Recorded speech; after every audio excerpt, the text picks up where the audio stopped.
ಒಂದು ಕಾಲದಲ್ಲಿ ಹಸ್ತಿನಾಪುರದ ಮಹಾಸಭೆಯಲ್ಲಿ ಒಂದು ಘಟನೆ ನಡೆಯಿತು. ಆ ದಿನ ಧರ್ಮವೇ ಪ್ರಶ್ನೆಗೆ ಒಳಗಾಯಿತು. ಆ ದಿನ ಮೌನವೇ ಮಾತನಾಡಿತು. ಆ ದಿನ ಕೃಷ್ಣನ ಅನುಪಸ್ಥಿತಿಯೇ ಅತಿದೊಡ್ಡ ಉಪಸ್ಥಿತಿಯಾಯಿತು. ಕುರುಸಭೆ ಜನರಿಂದ ತುಂಬಿತ್ತು. ರಾಜರು, ಗುರುಗಳು, ಹಿರಿಯರು ಎಲ್ಲರೂ ಇದ್ದರು. ಆದರೆ ಆ ದಿನ ಅಲ್ಲಿ ನಡೆದದ್ದು ರಾಜಕೀಯವಲ್ಲ, ಯುದ್ಧವಲ್ಲ, ಅದು ಮಾನವೀಯತೆಯ ಪರೀಕ್ಷೆಯಾಗಿತ್ತು. ದ್ರೌಪದಿಯಲ್ಲಿ ನಿಂತಿದ್ದಳು. ಅವಳ ಪ್ರಶ್ನೆ ಸರಳವಾಗಿತ್ತು, ಆದರೆ ಆಳವಾಗಿತ್ತು. ಧರ್ಮ ಎಲ್ಲಿದೆ? ಈ ಪ್ರಶ್ನೆಗೆ ಉತ್ತರ ಕೊಡಲು ಆ ಸಭೆಯಲ್ಲಿ ಯಾರೂ ಇರಲಿಲ್ಲ, ಅಥವಾ ಇದ್ದರೂ ಮೌನವಾಗಿದ್ದರು. ಆ ಕ್ಷಣದಲ್ಲಿ ಕೃಷ್ಣ ಅಲ್ಲಿರಲಿಲ್ಲ. ಜನ ಕೇಳುತ್ತಾರೆ, ಕೃಷ್ಣ ಇದ್ದಿದ್ದರೆ ಇದು ನಡೆಯುತ್ತಿರಲಿಲ್ಲ ಅಲ್ಲವೇ? ಹೌದು, ಕೃಷ್ಣ ಇದ್ದಿದ್ದರೆ ಅನ್ಯಾಯ ತಕ್ಷಣ ನಿಂತು ಹೋಗುತ್ತಿತ್ತು. ಒಂದು ಮಾತಿನಿಂದ, ಒಂದು ದೃಷ್ಟಿಯಿಂದಲೇ ಸಭೆ ನಿಶ್ಶಬ್ದವಾಗುತ್ತಿತ್ತು. ಆದರೆ ಪ್ರಶ್ನೆ ಇದೆ, ಅನ್ಯಾಯ ನಿಂತು ಹೋಗುತ್ತಿತ್ತು, ಆದರೆ ಮಾನವನ ಮನಸ್ಸು ಬದಲಾಗುತ್ತಿತ್ತ? ಅವರ ಆಂತರಿಕ ಪ್ರಜ್ಞೆ ಎಚ್ಚರವಾಗುತ್ತಿತ್ತ? ಆ ಸಭೆಯಲ್ಲಿ ಇದ್ದವರನ್ನು ನೋಡೋಣ. ಭೀಷ್ಮನಿಗೆ ಧರ್ಮ ಗೊತ್ತಿತ್ತು, ಅವರು ಧರ್ಮದ ಮೂರ್ತಿಯೇ ಆಗಿದ್ದರು. ದ್ರೋಣನಿಗೆ ನೀತಿ ಗೊತ್ತಿತ್ತು, ಅವರು ಗುರುಗಳ ಗುರುವಾಗಿದ್ದರು. ವಿದುರನಿಗೆ ಸತ್ಯ ಗೊತ್ತಿತ್ತು, ಅವರು ನೀತಿಯ ಪ್ರತಿಮೂರ್ತಿಯಾಗಿದ್ದರು. ಆದರೆ ಎಲ್ಲರೂ ಯಾವುದೋ ಕಾರಣ ಹೇಳಿಕೊಂಡು ಮೌನವಾಗಿದ್ದರು. ಪ್ರತಿಜ್ಞೆ, ಭಯ, ರಾಜಭಕ್ತಿ ಇವೆಲ್ಲವೂ ಅವರ ಮೌನಕ್ಕೆ ಕಾರಣವಾಗಿದ್ದವು.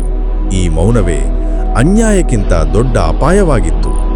ಕೃಷ್ಣನು ದೇವರು, ಅವನಿಗೆ ಎಲ್ಲವನ್ನೂ ಬದಲಾಯಿಸುವ ಶಕ್ತಿ ಇತ್ತು. ಆದರೆ ಅವನು ಎಲ್ಲವನ್ನೂ ದೇವರಂತೆ ಸರಿಪಡಿಸಲಿಲ್ಲ. ಯಾಕೆ? ಅವನು ಮನುಷ್ಯನಿಗೆ ಆಯ್ಕೆ ಮಾಡುವ ಅವಕಾಶ ಕೊಟ್ಟ. ಅವನು ಮನುಷ್ಯನ ಸ್ವತಂತ್ರ ಇಚ್ಛೆಯನ್ನು ಗೌರವಿಸಿದ. ಅನ್ಯಾಯ ಮಾಡಿದವನು ತಪ್ಪುಗಾರ, ಇದು ಸ್ಪಷ್ಟ. ಆದರೆ ಅನ್ಯಾಯ ನೋಡಿ ಮೌನವಾಗಿರುವವನು ಅದರ ಪಾಲುದಾರ. ಇದು ಕೃಷ್ಣನು ತೋರಿಸಿದ ಪಾಠವಾಗಿತ್ತು. ಯುದ್ಧಕ್ಕೂ ಮುಂಚೆ ಕೃಷ್ಣನು ಶಾಂತಿ ದೂತನಾಗಿ ಹೋದ. 5 ಹಳ್ಳಿಗಳನ್ನಾದರೂ ಕೊಡಿ ಎಂದು ಕೇಳಿದ.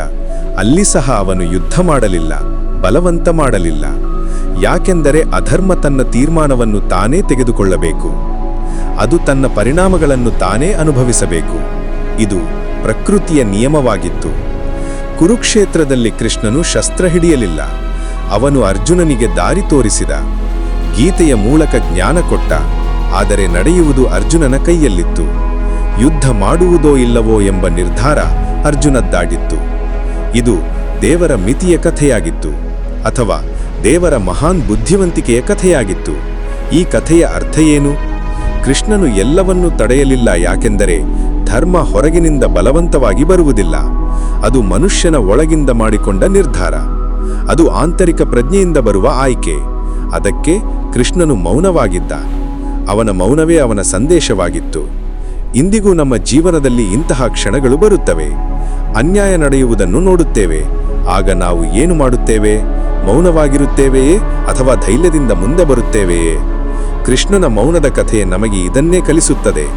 ಧರ್ಮ ನಮ್ಮ ಆಯ್ಕೆ, ನಮ್ಮ ನಿರ್ಧಾರ, ನಮ್ಮ ಜವಾಬ್ದಾರಿ.